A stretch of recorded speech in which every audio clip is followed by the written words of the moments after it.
This is the Rugby Odds, where an unlikely pundit panel of a wordsmith, a WWE legend, a rugby star, and a supermodel scour the globe, seeking best bets and bad behavior. Are you not entertained?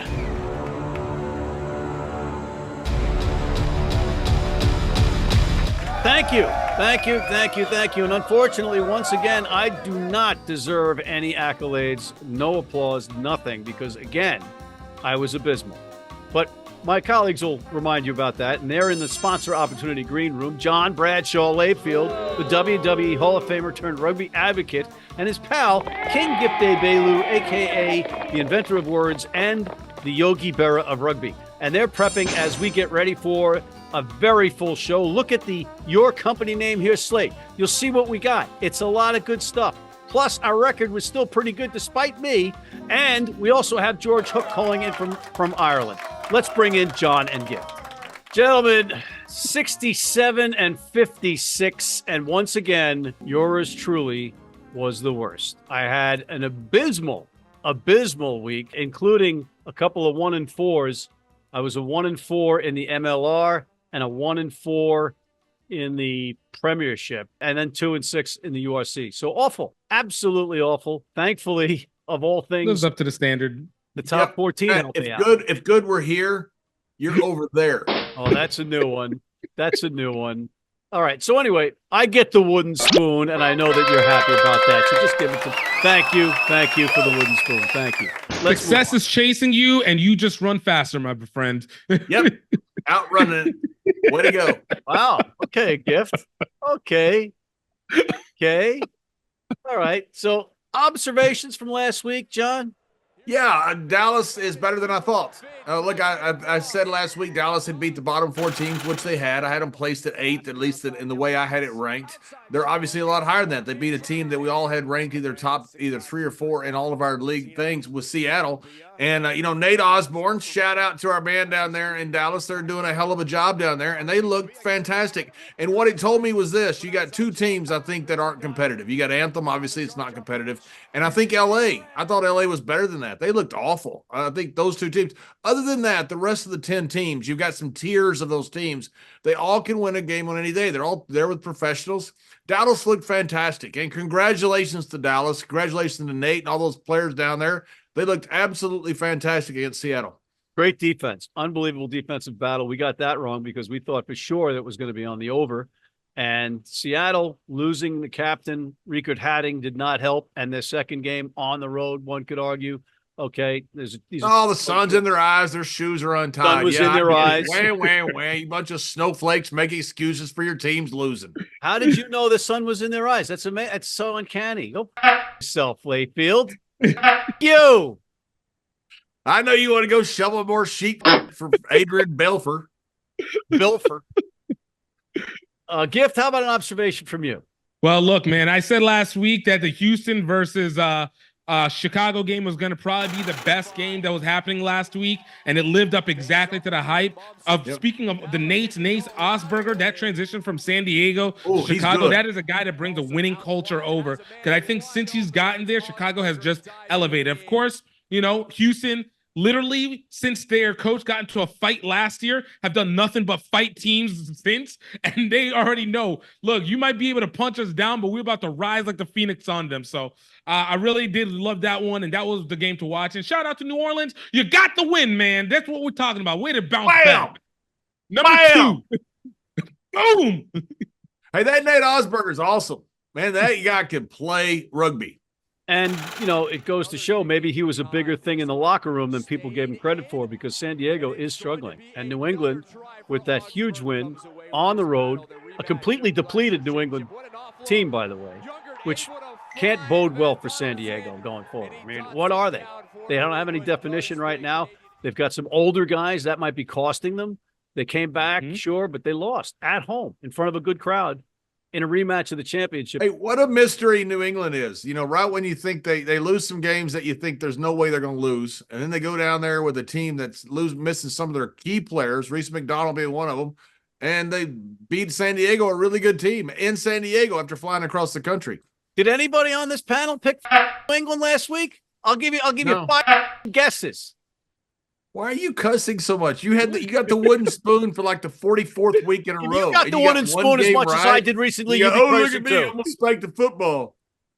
We just lost 56-0, and I got a safety. I'm going to spike the football. Sorry for your team. Thank you. That observation. And also, how about the Bulls having hat tricks from 2 different guys, Creel and Moody, against your Benetton gift? Amazing. 3 tries each guy, 6 tries. When did it become Gift Benetton? It's been my Bulls. But okay, all right. The man likes pizza. Doesn't mean he's Italian. He did it on social media. Google it. All right. You like pizza on social media? I like pizza. Like pizza on social media. All right, let's take a break and bring in George. If you're in New York City and want to watch some great rugby, have some great food, and some great times, go to the world's best rugby pub, the Pig and Whistle on West 36th Street. Hey, while we're talking about the Pig and Whistle, don't miss this week's MLR Weekly with Alan Gilpin, the CEO of World Rugby from the Pig and Whistle. Need a great price on a new vehicle? Sheehy makes it easy. Easy Price shows you our lowest prices on the Mid-Atlantic's largest selection. Find your best price online or at any of our 31 dealerships. It's easy at Sheehy. Sheehy.com. Happy birthday, George. And we're back, and once again, we have the pleasure of welcoming in George Hook. George, welcome back to the Rugby Odds. Yes. George Hook. And it's an extra special occasion, George, because you had a birthday this week. Happy birthday. Yeah, a mere 17 years away from 100. Let's go. Wow. Let's go. Matt, you'll never know this, so just appreciate what we got right now. By then, I might be able to send that video that John made for your grandson, so we'll see. Anyway. You look 100. Yeah. Thank you. George, let's get you out of here because you got to go finish your birthday cake, but we got a couple of 3 questions for you, and I'm going to let John start it off. John, you have a question for Mr. Hook? Absolutely. George, Leinster, Toulouse. A couple of questions. Number 1, what does Leinster have to do, in your opinion, to win this game? And number 2, Toulouse, what worries you most about Toulouse strengths against Leinster, either weakness or just Toulouse strengths? Well, if we look at last year, for instance, towards the end of the season, Leinster tailed off quite badly. And it looks as if something similar is happening, like their loss this weekend. I know it wasn't a full team, but nevertheless, they're not going into the final on a roll, whereas on previous games they'd gone in a roll. On the URC championship, the United Rugby Championship, they're now 4th, having led almost from day one. So in that way, the stars are not aligned, all right? Toulouse, on the other hand, have been, absolutely consistent, winning away from home this weekend again, topping the French table, which is no mean achievement. Now, what we're seeing is a French team taking it seriously. If you go through the history of this tournament, the bulk of the French teams didn't take it seriously.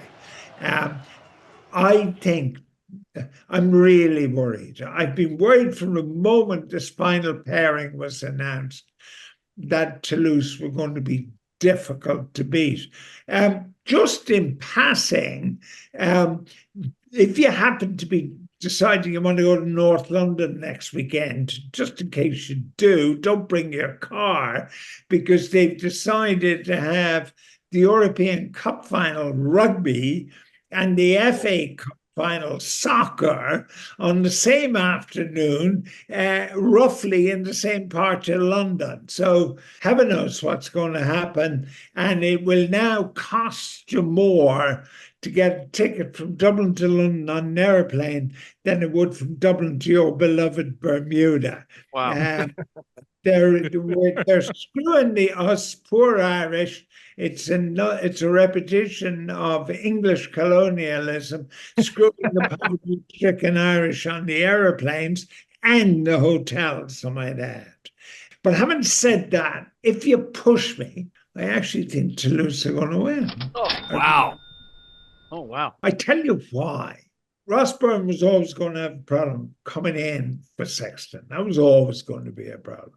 And he did really well. And then suddenly he sort of had 2 bad games in a row. So he's going into the final. The number 10 is going into the final, not, I think, in the best mental health. So that worries me greatly. And he's going to be very important. All right, so George, I just want to follow up on that a little bit. I watched the Ulster-Leinster match, and it was a great vibe at Kingspan, right? It was, buzzing, and the announcers kept saying it hasn't been like this in a while. But I'm watching the game, and I'm thinking the entire time, I'm like, okay, but it's not Leinster's A-side. It's a great moment. I don't want to take away from the Ulster fans. It was a great win for Ulster because they're still in this.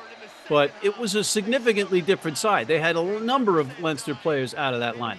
Oh, no, you're right. But the thing is, at this point in this build-up, it's Leinster. Like, the guys aren't really thinking. If you try and get into the mindset of a player at this point, they're going through a difficult patch.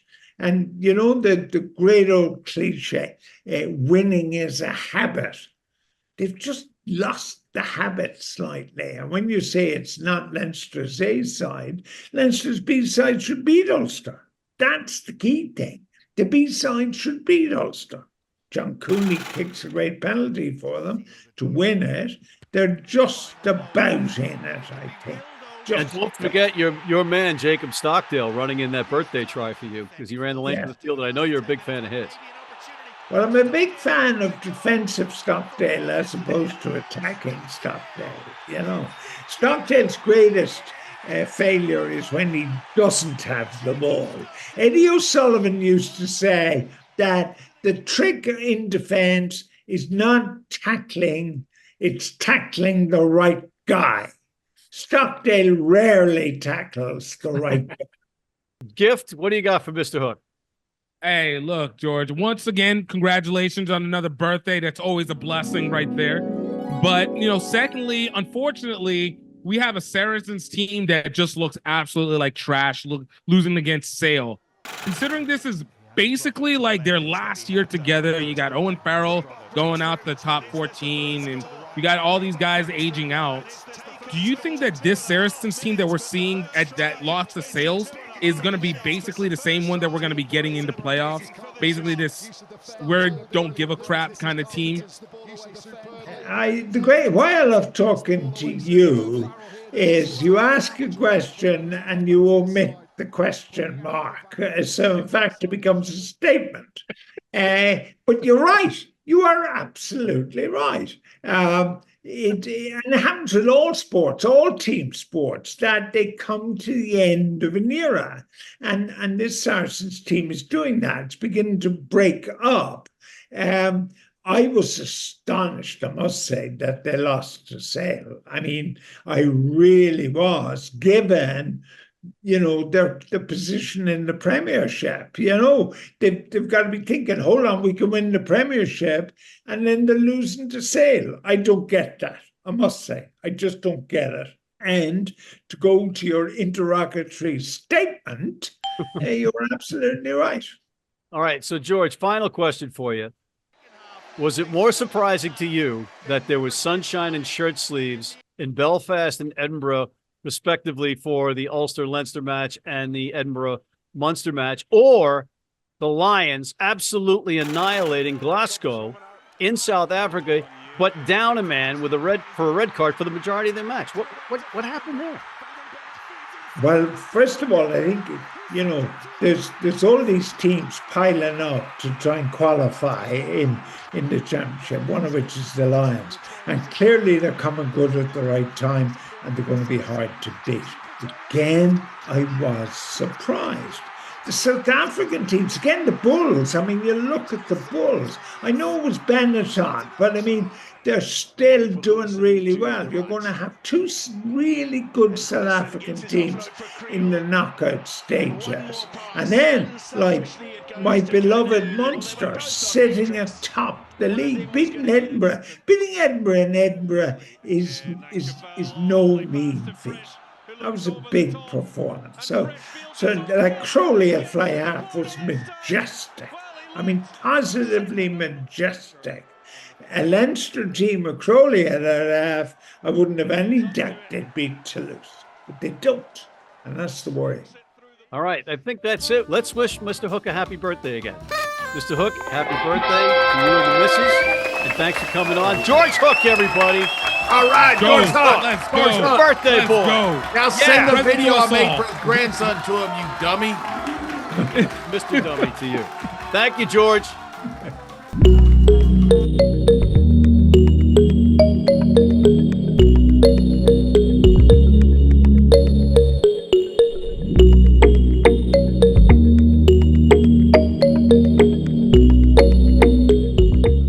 You need your cleats? You need them tomorrow? If you order today by 3 p.m. New York time or noon LA time, they can have them to you tomorrow.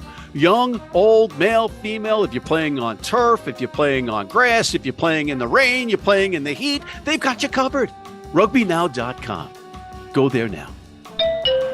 And now for Tioro's awkward commentary moments featuring cock and urine.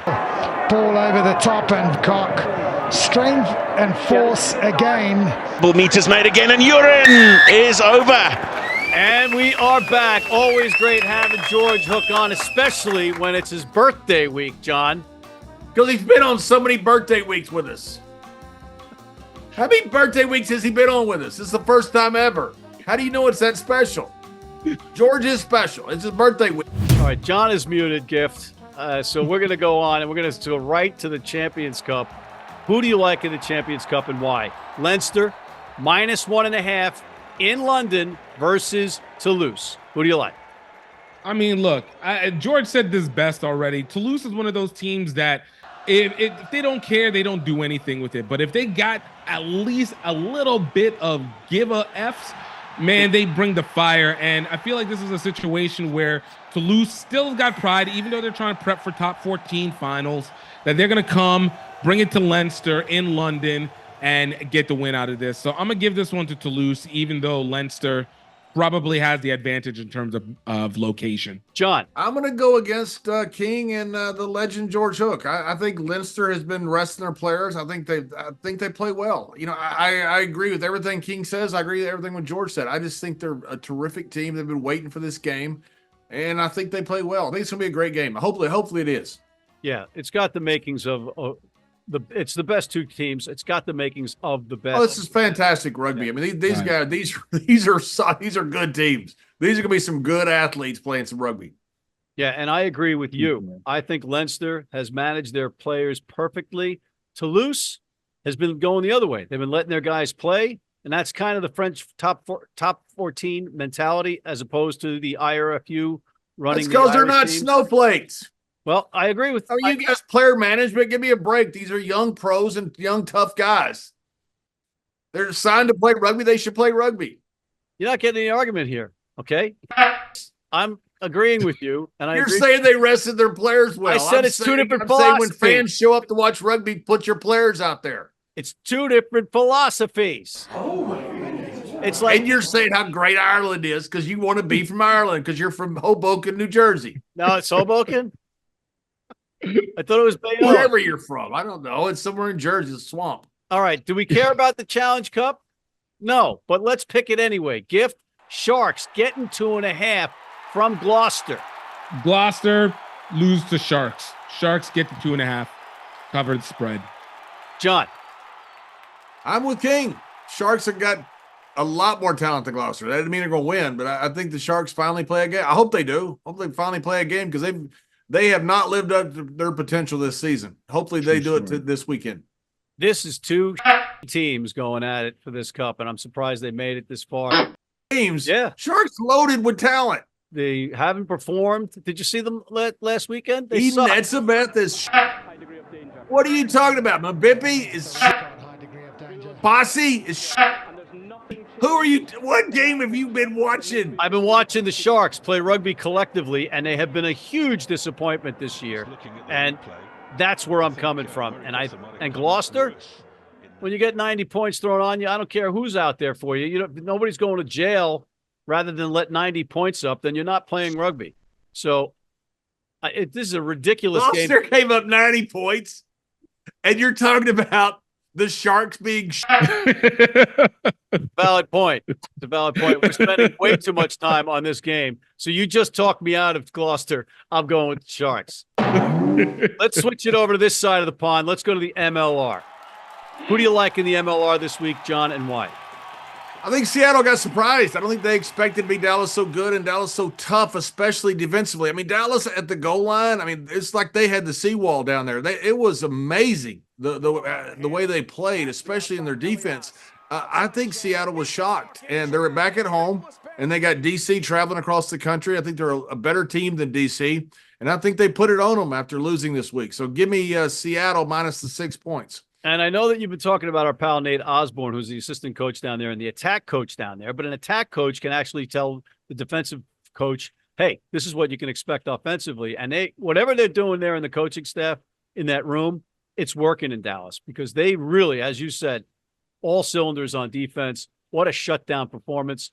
Hoping that Rickard Hatting is not out too long for Seattle, the captain, because he's one of the league's best players. But, man, what a performance by Dallas. Hey, Nate did a great job in NOLA, did a great job at DC, and I wish he wasn't coaching so he'd be hosting this show. Yep. Let's hope he keeps his job. Gift. Boom. Bam. Bazoom. Yo, look, I'm loving the Chicago versus New Orleans game. This is one where I feel like, again, like last week was what I thought would have been the top two teams, even though Chicago's a little bit lower on the standings. But this is the other one, 2 and 3, in my opinion. New Orleans, Chicago at home. I look at New Orleans to be able to pick up after the Utah game because I feel like that is one of those monumental games where you set your standard. Chicago's going to come as tough as ever, and that Nate Osborne, Nate Osberger is going to really keep that Chicago team focused. But I do feel like New Orleans is going to cover the spread, is going to be able to cover the spread on this one and get the win. That minus 3 points is just, in my opinion, too much for a game like this one. This matchup could be a really good one because these teams are starting to find themselves. They're finally getting healthy, and if Billy Meeks is back for Chicago, that just helps them that much more. Chicago off that heartbreak loss, 1 point loss to Houston, and now they're at home. This is a tough one. I'm gonna go with NOLA to win on the road in this one. And shock. Nobody asked you what you're going with. You asked King what was his pick, and King gave a pick. Then you got to give validation about whether that pick was good.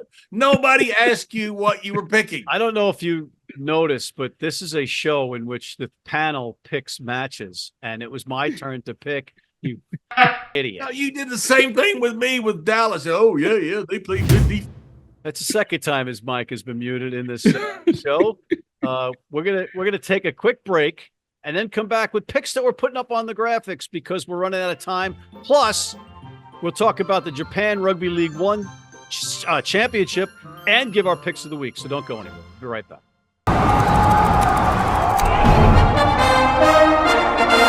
From New York City comes America's longest running and most popular rugby show. The biggest names in Major League Rugby, MLR highlights, and big match previews. Rugby Wrap-Up presents MLR Weekly, made in New York City. Hey, U.S. fans, you can tune into every match live on Flow Rugby. How do we know that? Because we're on there all the time.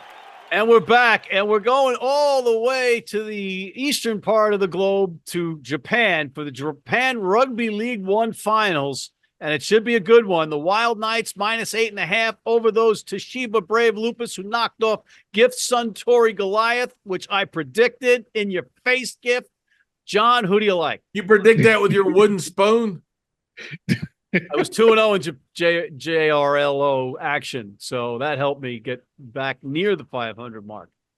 I'll take Wild Knights. Nobody in America cares about Japanese rugby. Oh, people! There are some people in America that care about it. Thank you. Name two.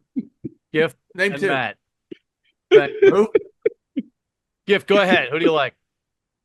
Oh man, I'm following the champs. It's the Wild Knight. They lost it last year. They're gonna get it back this year. It's just what they do, you know. John, am I allowed to give my pick now, or do I have to wait? Yeah, as long as you're not repicking. Okay. Well, I'm going to take the Wild Knights minus the 8.5 against my Toshiba Brave bandwagon Lupus. hop. I apologize, Toshiba. Hop the bandwagon. All right. Now we're going to go to the graphics on our picks for the Super Rugby competition. And now for the NRL. And it's that time for Picks of the Week, John, in that favorite voice that you love. Who do you like? Yeah, I want to know the best picker in the world is probably the chimpanzee at the Dallas Zoo because he's the one that looks like he schedules the MLR games. Who schedules a game at 10:30 on Friday night on Fox Sports 48 or whatever they play on? Unbelievable. I tell you who I'm going with. LA and San Diego. San Diego got beat last week. I think like Seattle, I think it surprised them. LA looked terrible. They looked good at the beginning of the season. They do not look good now. I think San Diego goes up there and makes up for it and boat races these boys. Gift. Man, look, let's take it down to that place down under Super Rugby. Man, Chiefs versus Hurricanes in the penultimate match between all these teams.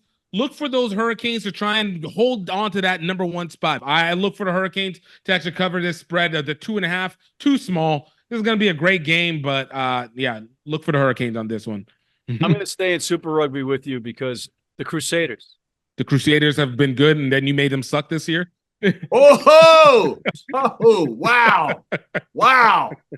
For centuries, the Crusaders have been home favorites in Christchurch. Never, ever, ever would they be the underdog at home, particularly to the Blues out of Auckland. But this week, the Blues are the road favorites by 7.5, and I am going to go against tradition, and I am going to pick the Blues to cover that spread. Thank you. Thank you. Bad luck, Schleprock just made a pick.